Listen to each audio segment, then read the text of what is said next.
Hello and welcome to this video. We are talking about binge eating, but first I have a question for you. Do you feel as though you have a healthy relationship with food?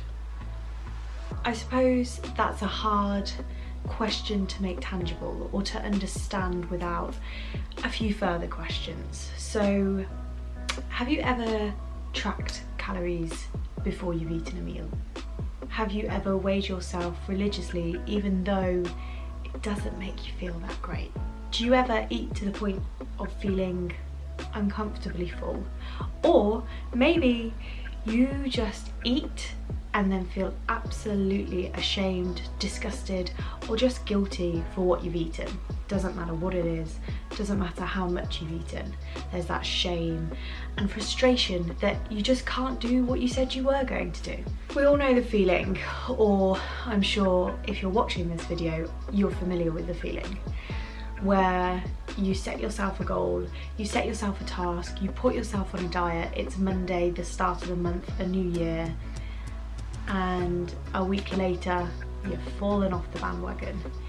Dieting isn't that hard, or at least it shouldn't be, but diets have been warped and changed and they've become this absolute beast to be contended with.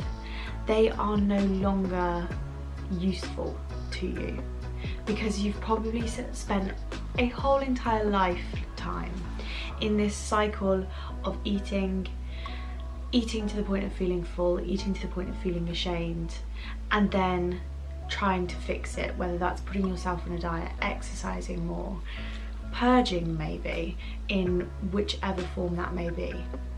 It's hard, it really is hard.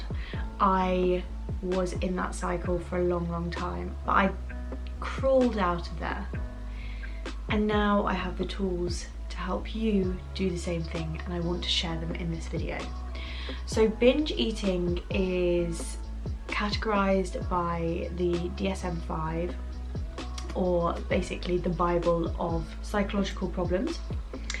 It's categorized by having 3 or more of the following. You eat rapidly, you eat to the feeling of uncomfortably full, you may eat alone because you're embarrassed about your eating habits, or you have a feeling of shame and guilt. And this is over a period of time with these feelings cropping up a number of times. A lot of people think that food is the problem. Food isn't the problem. The problem is not food, because that's just the symptom of something that you're coping with through food.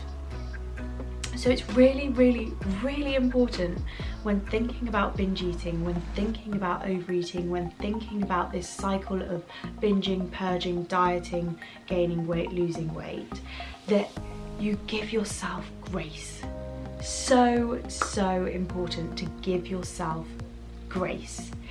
And that means accepting your actions. Accepting your actions because those feelings are valid, and you are not a terrible person because you have committed that action or carried out that action, whether it's gorging on a whole pack of biscuits or feeling completely out of control when you have pizza. Very often these foods will be naughty foods.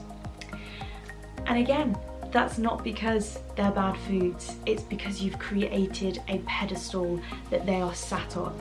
And what happens when you're told you don't want something or told you can't have something? You just want for it more.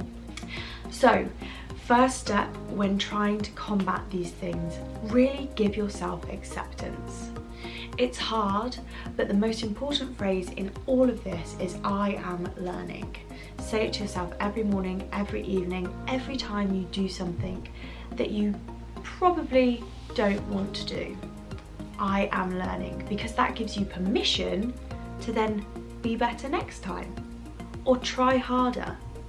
And when I say try harder, I don't mean diet harder. I don't mean go hard or go home. I mean those small steps that build the foundation of loving yourself, trusting yourself around food, and respecting your body around food. So I am learning.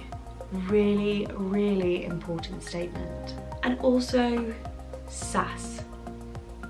Steps with SAS. Small, achievable, satisfying. So if you take a step with SAS, it has to be something that you can actually complete, because you've spent years and years and years demotivating yourself. No, we're doing that no longer. We are building up the motivation pile. So to take a small step that you then believe to be achievable. So small, achievable, satisfying. Achievable means that it pushes you a little bit, but you can complete it. For example, a completely achievable goal would be allowing yourself to have a pack of biscuits in the house.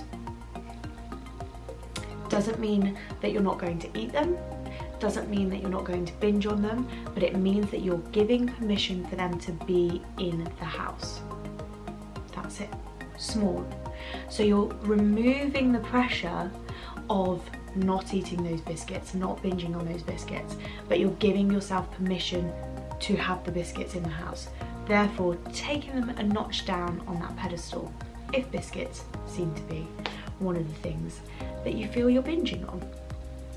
Obviously, there's a lot of addressing the emotions, the feelings, the thoughts behind that, but start small, start something achievable, and make it satisfying. A diet will only get you one way, and it will make you feel worse and worse and worse and worse until you're a shell of who you could be. Finding food freedom, however, is going to get better and better and better. So something satisfying would be the end goal of being able to have a pack of biscuits in the house without thinking about them, without binging on them, without gorging on them. Just letting them be there. And on top of that, having them in the cupboard, forgetting about them maybe, and then seeing them and thinking, oh, I fancy one of them, or a few of them. And that's the beauty of it, because that is a satisfying goal. That gives you real trust, it gives you real respect, and they're the really, really important goals to work on. Not losing 3 pounds, not losing a stone, not dropping a dress size, because those goals focus on doing something so that other people can give you validation. We're talking about bringing everything inside, trusting yourself, building validation internally. So that's where we start. I really hope you've enjoyed this video. If you're new here, please subscribe. There will be videos every Tuesday for you to enjoy and to learn from. If you've got any suggestions for videos that you'd like to see, please drop a comment below. I'm more than willing to answer your questions for you. So that's all for now. Remember, you are wonderful, you are brave, and you are intentional. You are learning. Don't forget to set goals with SAS.